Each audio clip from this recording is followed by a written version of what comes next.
I am going to read now Genesis chapter 11, the Tower of Babel.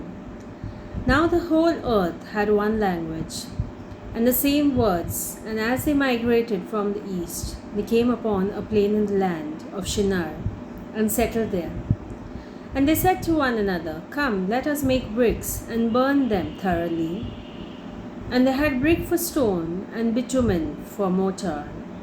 Then they said, "Come, let us build ourselves a city, and a tower with its top in the heavens, and let us make a name for ourselves.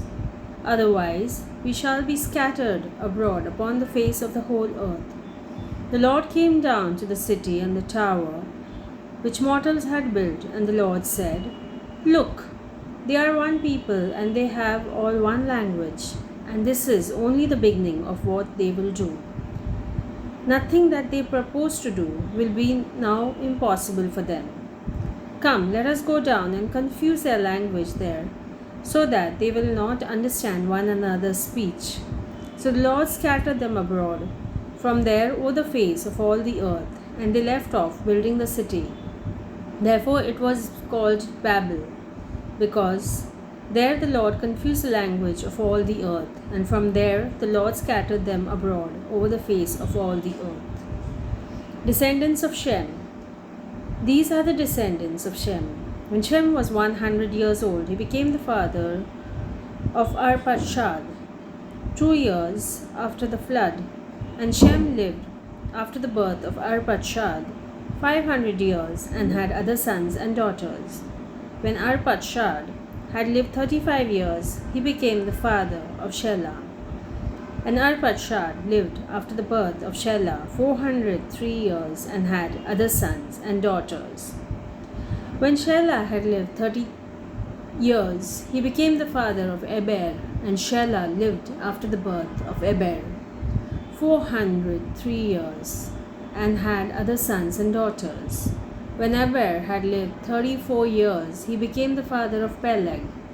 And Eber lived after the birth of Peleg 430 years and had other sons and daughters. When Peleg had lived 30 years, he became the father of Reu. And Peleg lived after the birth of Reu 209 years and had other sons and daughters. When Reu had lived 32 years, he became the father of Serug. And Reu lived after the birth of Serug 207 years and had other sons and daughters. When Serug had lived 30 years, he became the father of Nahor. And Serug lived after the birth of Nahor 200 years and had other sons and daughters. When Nahor had lived 29 years, he became the father of Terah. And Nahor lived after the birth of Terah 119 years and had other sons and daughters. When Terah had lived 70 years, he became the father of Abram, Nahor, and Haran. Descendants of Terah. Now these are the descendants of Terah.